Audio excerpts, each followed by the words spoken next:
Assalamualaikum warahmatullahi wabarakatuh. Selamat datang rekan-rekan dari Universitas Muhammadiyah Ponorogo. Dalam hal ini adalah kelompok KKN Kuliah Kerja Nyata. Halo, selamat datang Mbak Deka. Assalamualaikum warahmatullahi wabarakatuh. Selamat datang.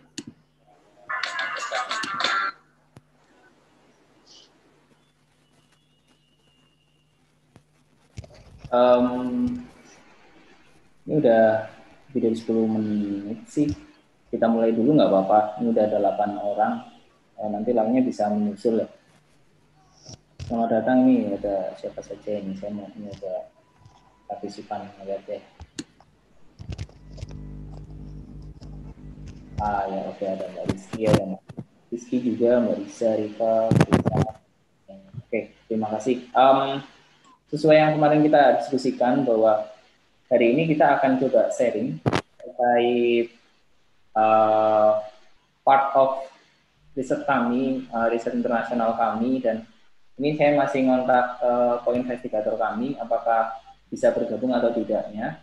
Namun nanti misalkan bergabung atau tidaknya tetap kita lanjutkan dulu ke pokok pembahasan sih sebenarnya diskusi kita hari ini.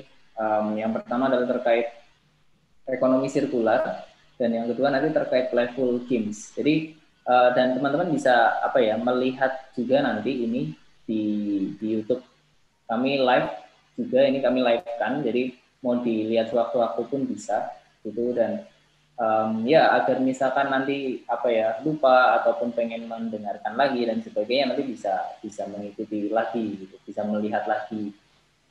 So kita mulai saja. Assalamualaikum warahmatullahi wabarakatuh. Salam sejahtera untuk kita semua. Dan ya, perkenalkan, saya Aldi dari tim peneliti Community Self Education Center Education Model for Developing Social Resilience through Play. Dan ada juga Mbak Deka di sini, selaku tim peneliti juga. Dan hari ini kita diskusi sebenarnya inisiasi dari kemarin pertemuan pertama kami di kelompok KKN gitu, dan di sini mayoritas mengangkat salah satu konsep SDGs nomor 4 terkait peningkatan kualitas pendidikan.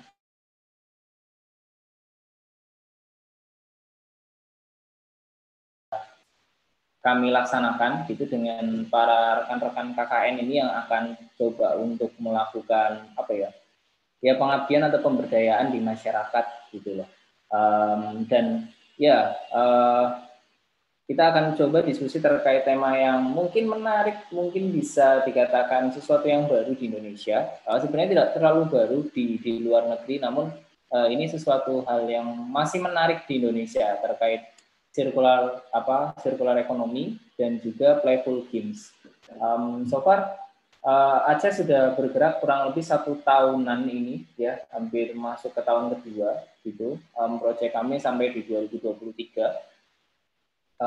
Dan ya, karena mayoritas rekan-rekan ini berada pada konsep pendidikan gitu, dan ya tidak hanya pendidikan, sebenarnya melihat juga pada konsep reuse, recycling gitu dan sebagainya. Dan menurut saya ini perlu ada tambahan materi sih, agar nanti ketika rekan-rekan KKN itu benar-benar terjun ke lapangan kurang lebih bulan depan gitu ya, atau beberapa minggu lagi ini, teman-teman sudah benar-benar tahu apa yang akan teman-teman lakukan dan apa yang bisa teman-teman lakukan gitu loh. So kita mulai di saya dulu, nanti saya sekalian aja ngisi gitu. Setelah itu bisa Mbak Deka, sekalian nanti teman-teman yang lainnya kalau sudah menyiapkan bahannya bisa langsung mempraktekkan, atau nanti Mbak Deka bisa langsung mendemonstrasikan juga terkait bagaimana membuat permainan gitu ya untuk anak-anak, karena memang mayoritas ada program pendidikannya juga gitu. Jadi ketika bicara program pendidikan, otomatis kan tidak hanya mengajar ya atau menggarap tugas dan sebagainya, tapi juga memberikan suatu bentuk kayak ice breaking dan lain-lainnya gitu. Jadi ketika nantinya bermain pun menyenangkan, belajar pun menyenangkan, nah goals-nya adalah ya social resilience-nya itu bisa meningkat gitu loh. Karena memang target dari penelitian kami adalah bagaimana meningkatkan resiliensi siswa gitu ya, terutama dari sisi perspektif SDGs dan sebagainya, yang memang salah satu caranya adalah dengan cara bermain gitu loh. Jadi ya belajar bagus, tapi juga bermain juga lebih bagus kayak gitu loh. Jadi kita mulai circular ekonomi. Apa itu circular ekonomi? Teman-teman bisa melihat ya di slide ya, bahwa ketika kita berbicara circular ekonomi, sebenarnya ini berbicara terkait keberlanjutan manusia sih. Kalau kita berbicara konsep ekonomi gitu ya, what do you need, what do you want ya, apa yang Anda butuhkan, apa yang Anda inginkan gitu, dan itu harapannya kan berkelanjutan. Apa yang ingin Anda rasakan hari ini juga bisa dirasakan oleh cucu Anda nanti, ketika cucu Anda sudah punya cucu lagi bisa dinikmati, jadi lintas generasi eksponensial gitu loh. Dan manusia di sini dituntut untuk bagaimana memenuhi kebutuhannya tanpa mengurangi hak. Jadi kenapa kok ada konsep ekonomi sirkular ini, sebenarnya hashtagnya adalah baik untuk bumi, kayak gitu loh. Ketika kita berbicara kebutuhan kita, otomatis kita juga harus memberikan apa ya, pemenuhan kebutuhan untuk generasi yang akan datang, gitu loh. Nah, oleh karenanya tidak ada upaya yang berkelanjutan yang terlalu kecil atau terlalu besar, gitu loh. Jadi nggak ada istilah, oh yaudah lah yang kecil nanti aja lah, kita mikir yang gede-gede dulu. Tidak, kalau dalam ekonomi sirkular tidak mengenal konsep itu. Jadi bagaimana kita melihat praktek yang paling kecil pun itu menjadikan sesuatu yang sangat signifikan dan bisa dirasakan di kemudian hari. Nah, sebab yang berkelanjutan yang lainnya adalah komitmen. Karena ketika berbicara berkelanjutan atau sustainable, gitu ya. Nah, kenapa ada konsep Sustainable Development Goals? Karena ini adalah suatu komitmen bersama. Ketika berbicara Sustainable Development Goals, komitmen bersama, dan ini adalah pilihan, gitu loh. Ketika berbicara pilihan, otomatis harapannya kan dilakukan oleh hal-hal yang benar, seperti itu ya, tidak hanya oleh sesuatu yang sifatnya hanya sementara, kemudian ya hanya dinikmati oleh segelintir orang yang ketika orang itu mungkin sudah meninggal, kemudian tidak memberikan sumbangsih untuk apa bisa dikatakan generasi selanjutnya, seperti itu. Jadi memang bumi kita resource-nya terbatas gitu ya, dalam hal ini terbatas juga ada waktunya gitu ya, karena kita berbicara waktu tidak hanya berbicara 100 tahun, 200 tahun, tapi juga bagaimana berkelanjutan itu sendiri gitu. Nah, kemudian muncullah konsep ini, circular economy. Nah, kenapa kok ada konsep circular economy? It's to all way to promote waste management. Jadi konsep dasarnya adalah bagaimana kita mengatur suatu konsep ini ya, konsep pembuangan atau limbah yang kemudian didaur ulang. Kalau kita berbicara dalam konsep circular economy itu kayak berputar terus loh. Dari misalkan Anda mengkonsumsi gitu ya, household gitu, Anda sebagai rumah tangga yang pasti mengeluarkan limbah, Anda pasti mengeluarkan suatu bentuk apapun itu ya. Anda makan, misalkan kayak hari ini saya misalkan beli gitu minuman gitu ya, ada botolnya, ada sedotannya gitu ya, dan ada isinya. Ketika isinya sudah saya habiskan, otomatis botol dan juga sedotannya akan saya buang kayak gitu ya. Nah, harapannya ketika saya sudah mengkonsumsi ini gitu ya, itu adalah reuse atau repair atau recycling kayak gitu loh. Menggunakan lagi, memperbaiki dan sebagainya. Dan kemudian masuklah ke recycling sektor atau sektor-sektor yang dianggap memiliki tempat gitu ya untuk bagaimana melaksanakan atau ya melakukan hal yang kita katakan reuse, recycling, dan repair itu gitu. Nah, setelah itu selesai kemudian mendesain gitu loh, didesain lagi oleh manufaktur dan sebagainya dan masuk ke retail. Nah, ketika sudah di retailer masuk lagi ke konsumer lagi. Jadi muter terus seperti. Jadi ketika kita berbicara misalkan aja botol gitu ya. Botol ketika ya kayak gini lah habis di saya gitu, tapi ketika Anda bisa melakukan reuse lagi, recycling, Anda misalkan bisa menjadi sektor recyclingnya itu sendiri gitu ya. Anda mendesain gitu ya. Kalau di pendidikan anak usia dini gitu ya, atau di teknologi pendidikan, nanti Mbak Deka akan menjelaskan lebih dalam bagaimana membuat barang-barang bekas itu memiliki nilai, bagaimana bisa menjadikan mainan yang menarik tanpa Anda membuang itu sendiri kayak gitu loh. Dan eman banget kalau hanya pakai sekali pakai dibuang, dan itu masa kita tahu sendiri ya, berbicara kayak botol seperti ini aja itu untuk sampai benar-benar didaur ulang secara alami itu tidak butuh waktu yang 1-2 hari, tapi butuh ratusan tahun kayak gitu loh. Mulai dari plastik, styrofoam gitu ya, tutup botol bahkan itu memiliki masa ya nggak hanya 1-2 hari gitu loh. Beda seperti misalkan daun kering gitu loh ya. Daun kering bisa langsung menjadi apa ya bisa menjadi pupuk juga bagi tanaman gitu, atau bagi tanah itu sendiri. Tapi beda dengan misalkan botol, plastik dan sebagainya, itu PR besar kayak gitu loh. Dan hari ini pun gitu ya, ketika kita berbicara industri gitu ya, misalkan aja industri minuman atau industri makanan, mungkin orang mulai akan berpikir gitu ya, bagaimana mengkombinasikan antara beberapa hal yang misalkan daun pisang atau dan sebagainya yang kemudian tetap ada styrofoamnya. Tapi kan itu ya orang itu berpikir seperti itu agar ada kesan apa rasa enaknya misalkan di industri makanan. Namun yang bisa apa ya ibaratnya ya kita katakan apa ya, reuse itu sendiri secara alami ya hanya daun pisang dalam waktu dekat loh ya, tapi ketika berbicara styrofoam tetap jauh kayak gitu loh. Dan kalau hanya apa ya ibaratnya ya memprimerkan satu halnya, misalkan udahlah nggak usah pakai styrofoam, pakai daun pisang aja, sangat jarang terjadi hari ini kayak gitu loh ya. Jadi orang lebih suka yang simple gitu ya, kebutuhan household terutama plastik dan sebagainya. Orang mau beli di supermarket kan lebih mudah pakai plastik ya dibandingkan bawa sendiri pakai dipeluk dan sebagainya, makanan minuman yang itu kan ya jarang banget gitu loh. Anda ke kota ke retail misalkan apapun tempatnya gitu ya, mulai dari yang Indomaret, Alfamart dan sebagainya gitu ya, itu pun ya bisa dikatakan kan lebih menyampaikan ini loh pakai plastik gitu. Walaupun beberapa daerah gitu ya, beberapa retail lainnya sudah mulai soundingkan gitu ya bahwa nanti akan ada misalkan ibaratnya plastik daur ulang dan sebagainya. Nah itu tahap-tahap awal yang sudah baik sebenarnya. Nah circular economy ini gambaran besarnya adalah seperti itu, bagaimana household gitu ya, rumah tangga yang mengkonsumsi semuanya hal itu ada reuse, repair, recycling, masuk ke recycling sektor, didesain dan retailer lagi kayak gitu. Jadi muter kayak gitu loh. Nah, pedoman di sini adalah mengurangi sampah dan memaksimalkan sumber daya yang ada. Ketika berbicara pendekatan sirkular ini bisa dikatakan sangat berbeda dengan konsep ekonomi linear tradisional yang is just take, make, and dispose, atau ambil pakai buang, ambil pakai buang. Kayak gitu. Anda ke Indomaret misalkan beli ini ya sari kacang hijau kayak gitu ya, ambil pakai minum buang, selesai kayak gitu loh.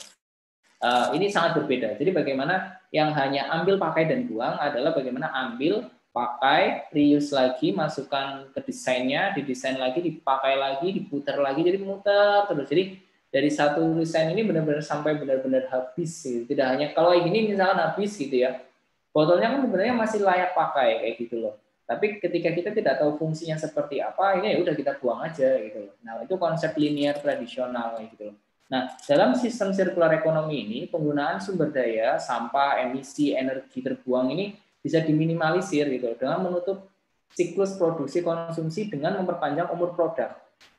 Jadi konsep dari ekonomi sirkular adalah memperpanjang umur produk itu dari hulu ke hilir dengan cara inovasi, desain, pemeliharaan, maupun penggunaan kembali, remanufaktur, daur ulang, recycling, kembali lagi menjadi produk-produk lain atau upcycling. Jadi ada produk semula di recycling, tapi kalau menjadi produk lain itu dinamakan dengan upcycling gitu.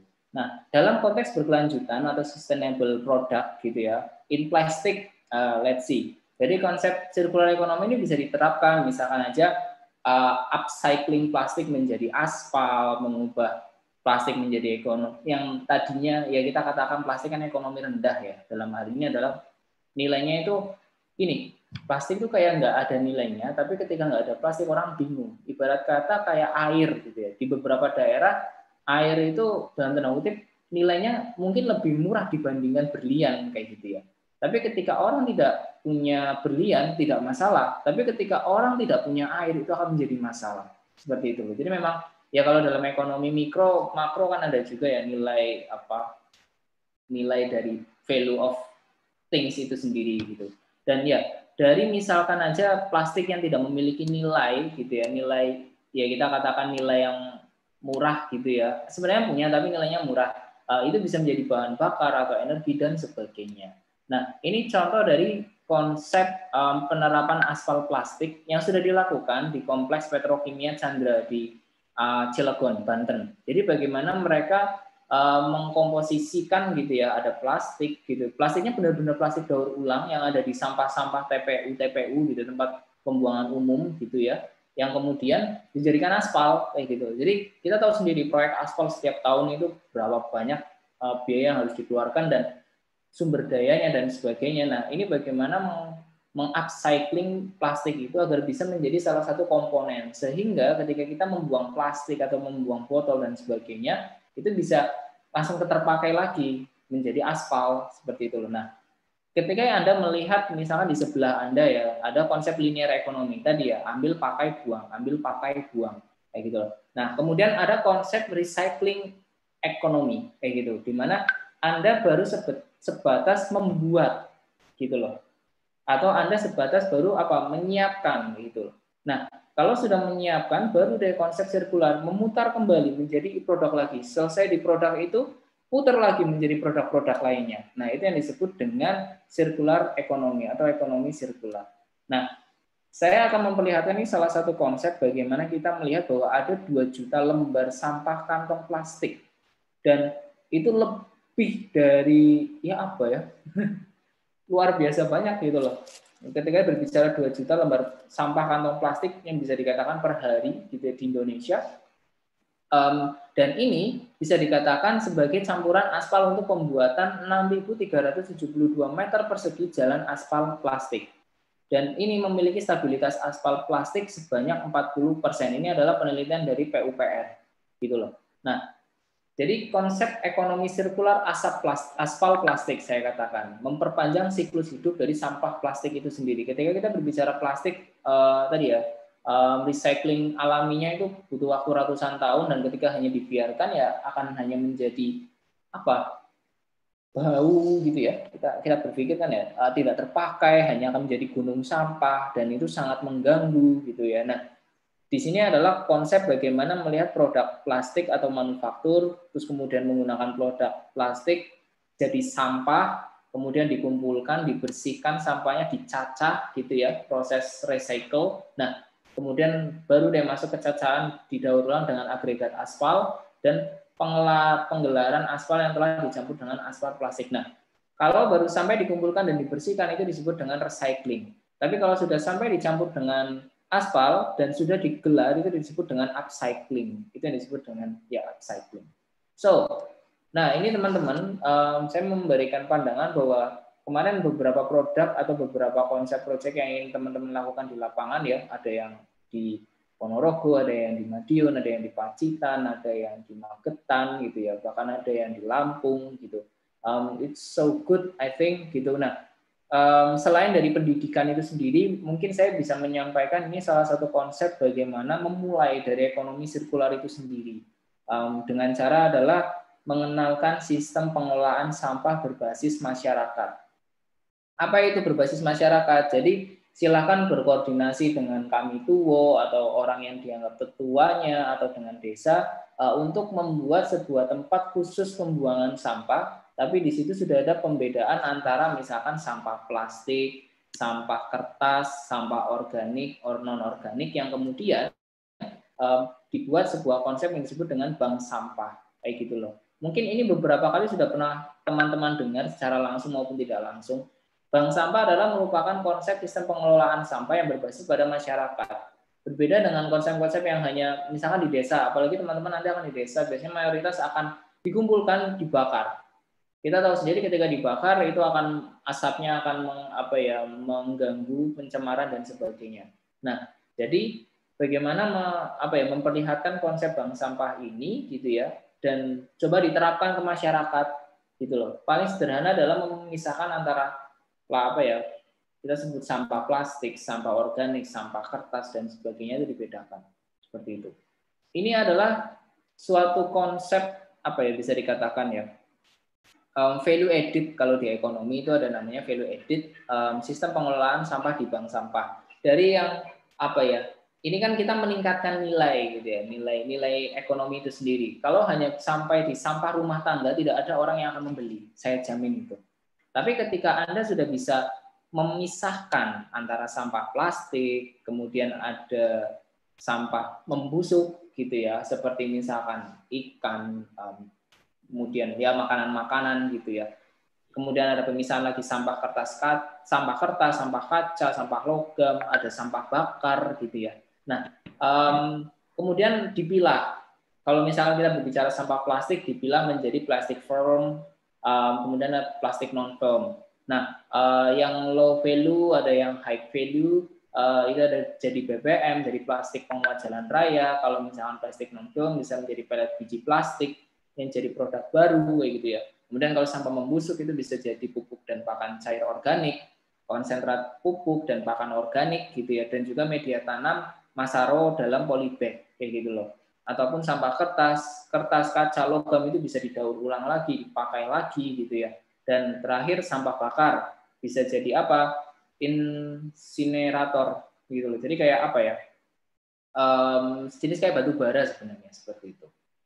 Bagaimana kita memakai sampah-sampah yang ya itu tadi, dari kalau misalkan kita berbicara sampah rumah tangga saja kumpul jadi satu tidak akan memiliki nilai, tapi ketika sudah dipisah gitu ya, itu akan punya nilai masing-masing dan orang mau membeli itu kayak gitu loh.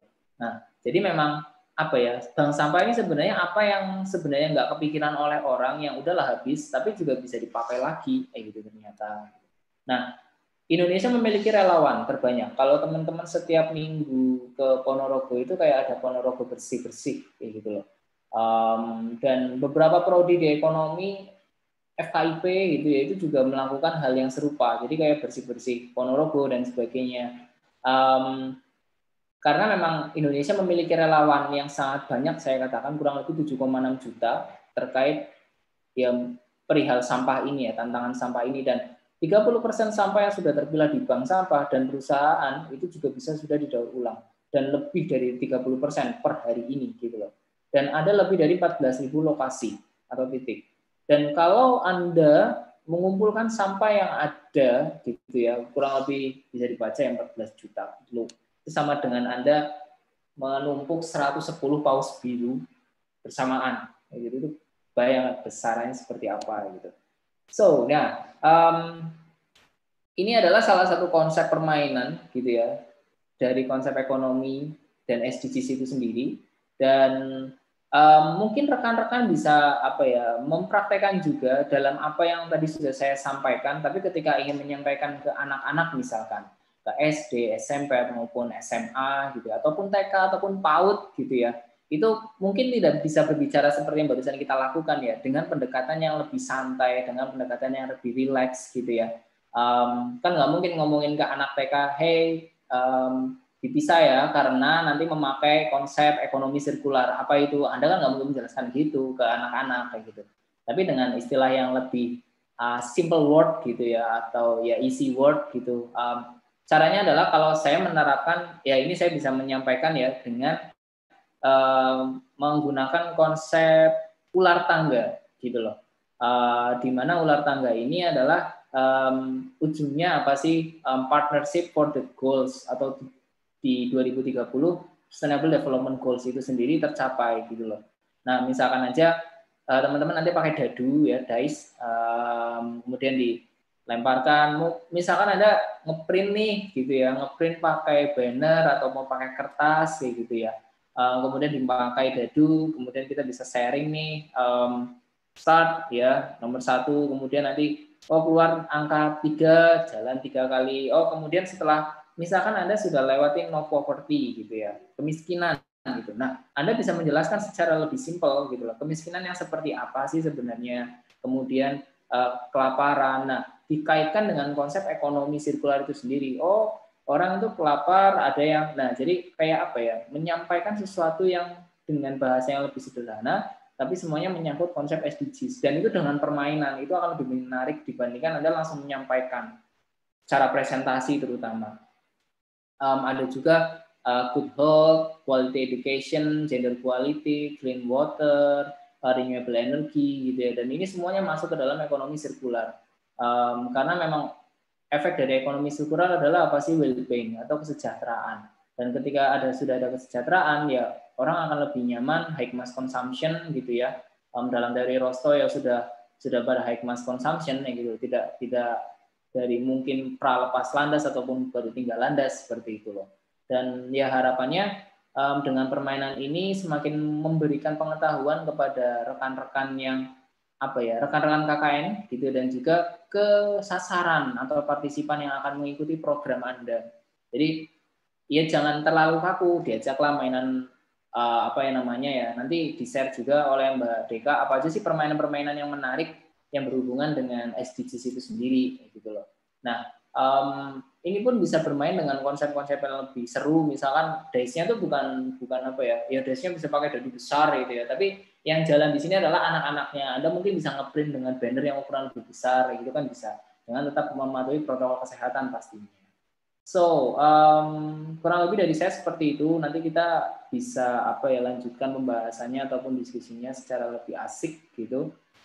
Dan ya tanpa berpanjang lebar sih, setelah ini ada Mbak Deka gitu ya untuk menyampaikan ide, konsep dan hal-hal yang menarik lainnya. Terima kasih. Mbak Deka, saya persilahkan.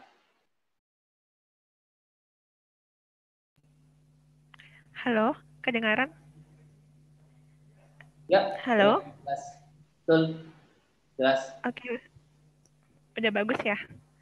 Oke, Assalamualaikum warahmatullahi wabarakatuh. Waalaikumsalam. Saya manggilnya teman-teman ya, karena kita sama-sama mahasiswa. Ya, perkenalkan nama saya Deka. Saya adalah tim peneliti bersama dengan Mas Aldi. Ini adalah bagian penelitian dari kerjasama antara Indonesia dengan UK. Mungkin Mas Aldi udah pernah jelaskan sebelumnya. Kemudian pada hari ini saya diamanai untuk memberikan wawasan kepada teman-teman sekalian tentang playful game yang kira-kira bisa diimplementasikan pada saat teman-teman nanti KKN. Sebenarnya sangat banyak idenya, cuman pada saat hari ini saya hanya menyampaikan 2 saja. Yang satu tadi udah dijelaskan Mas Aldi, yang membuat ular tangga SDG. Yang kedua, mari kita lihat bersama ya. Sebelumnya Mbak, suaranya belum terdengar. Halo. Ya, seperti itu aja Mbak. Soalnya suaranya nggak kedengaran. Ini udah kedengaran belum? Ya, segitu aja mic-nya. Oke. Bilang ya. Slide-nya perlu tak bantu atau gimana? Izinin share screen. Oke, udah jadi co-host. Udah bisa share. Izinkan.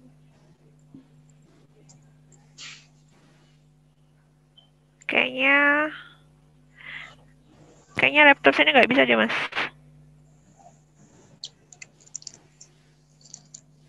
Nggak bisa share screen. Sampean bantu ya.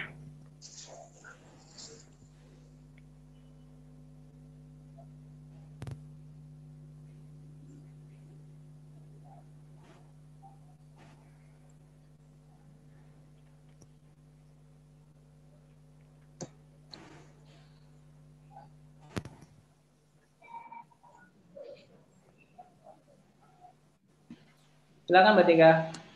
Oke, makasih Mas Aldi. Teman-teman, tadi suara saya nggak kedengaran ya. Mohon maaf ya. Saya di perpustakaan soalnya. Teman-teman, ini adalah proyek dari ACES. Mungkin sudah diperkenalkan oleh Mas Aldi sebelumnya. Jadi saya tidak usah memperkenalkan lagi. Ini kerjasama antara Indonesia dengan UK, dan Indonesia yang berkesempatan untuk menangani adalah universitas teman-teman, yaitu Universitas Muhammadiyah Ponorogo. Sedangkan saya, Mas Aldi, dan Mas Fadli adalah tim peneliti intinya. Dan pada hari ini saya akan menyampaikan tentang playful game yang teman-teman bisa terapkan nanti di daerah KKN. Oke, Mas Aldi, slide kedua. Oke, jadi inti dari aktivitas yang akan kita lakukan itu adalah untuk ketahanan belajar anak. Nah, kenapa sih ketahanan belajar itu menjadi fokus perhatian kita Kenapa sih itu yang kita tekankan? Yang pertama, teman-teman harus sadari bahwa ketika teman-teman KKN nanti, peserta didik yang kalian hadapi itu adalah masuk dalam generasi alpha. Siapa itu generasi alpha? Generasi alpha itu adalah anak dari generasi milenial. Siapa generasi milenial? Generasi milenial adalah jenengan semua. Nah, kenapa generasi alpha harus diperhatikan? Karena pada tahun 2025 mereka adalah pemimpin dan kita sebagai pendidik punya tanggung jawab moral untuk mengawasi bagaimana kualitas belajar untuk mencapai SDG itu pada tahun 2025 tersebut. Oke, sampai sini paham ya? Lanjut ke slide kedua. Nah, Mars Prensky itu menyatakan bahwa anak-anak di rentang kelahiran 90 hingga saat ini dapat dibelajarkan dengan menggunakan game-based learning atau pembelajaran berbasis game.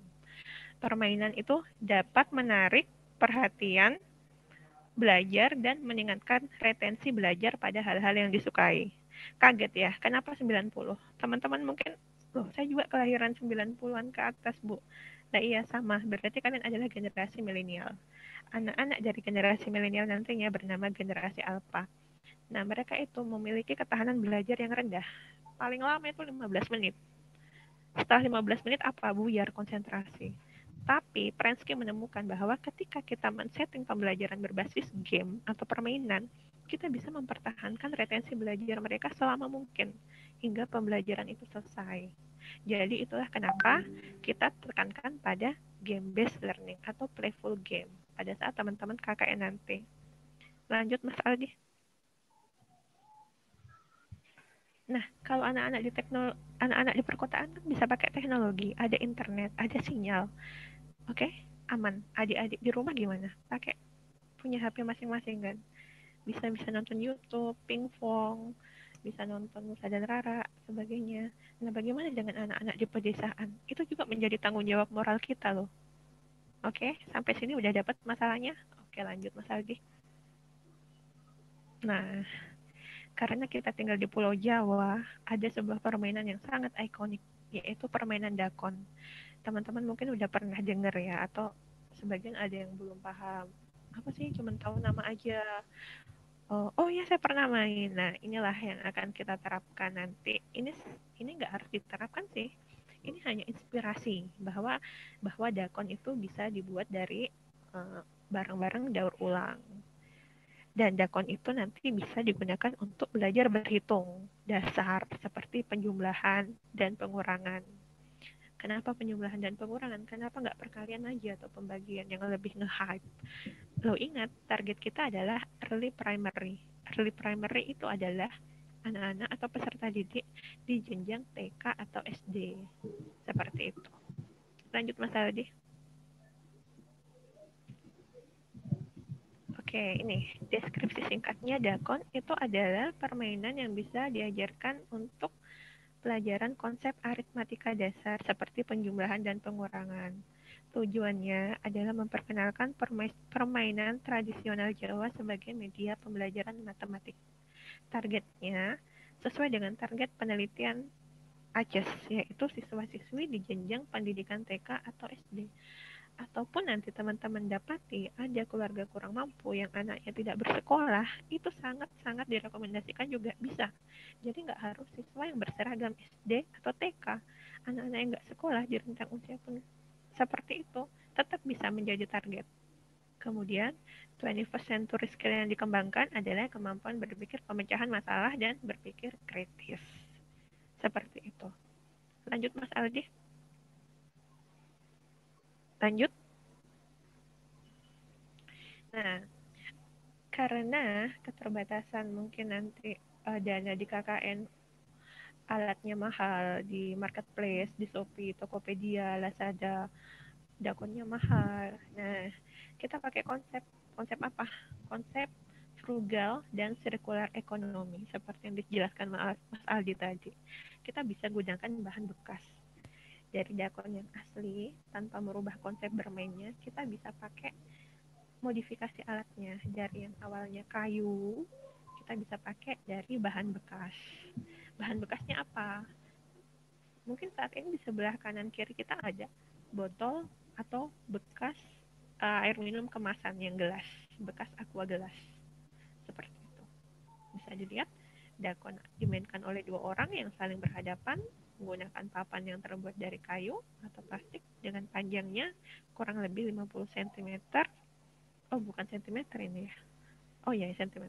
Papan tersebut dilengkapi dengan 14 lubang kecil, 14 ataupun 10. Dan setiap lubangnya nanti harus diisi oleh biji-bijian. Lanjut Mas Aldi. Gimana cara bikin dakonnya nanti di lokasi KKN? Kita mengajarkan dakon ke anak-anak, tapi alatnya kalau beli di Shopee atau marketplace lain, nyampe-nya sebulan atau susah nyampe-nya atau dananya nggak mencukupi. Ya, kita pakai aja ini seperti ini. Siapkan gunting, kardus bekas, 8 gelas plastik, double tip, plester, dan pilox warna. Ini kalau di total anggarannya nggak sampai 20.000. Bisa dilihat tata caranya sangat mudah kan? Lanjut Mas Aldi. Nah, ini setelah diwarnai, warna hitam. Seperti ini. Jadi itu gelas aqua plastik itu dipotong dua, bawahnya itu untuk lubang kecil, atasnya itu untuk lubang besar yang di kiri kanan itu. Lanjut Mas Aldi. Seperti ini. Untuk biji-bijiannya, kan kalau aslinya itu adalah kuningan atau tembaga atau kulit kerang.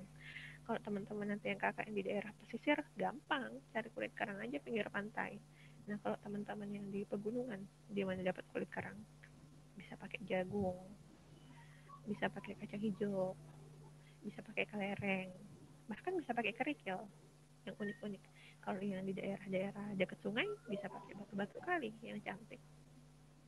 Kembali lagi ke frugal dan circular economy. Lanjut Mas Aldi. Jadi dengan dakon itu tidak hanya sekedar bermain, tapi nilai kejujuran dan kemampuan berpikir setiap anak itu bisa dikembangkan. Permainan dakon ini dapat merangsang keterampilan berhitung. Jadi ketika memindahkan benih dari lubang satu ke lubang lainnya, mereka akan berhitung 1, 2, 3, 4, 5, 6 sampai benihnya habis. Jadi di sini kita bisa mencapai kemampuan berpikir, penguasaan konsep aritmatika, bisa pemecahan masalah. Loh, pemecahan masalahnya di mana? Gampang banget kayak gini loh. Ini kan butuh strategi. Kalau lubang pertama yang saya ambil, ini nanti kira-kira berakhirnya di mana? Seperti itu.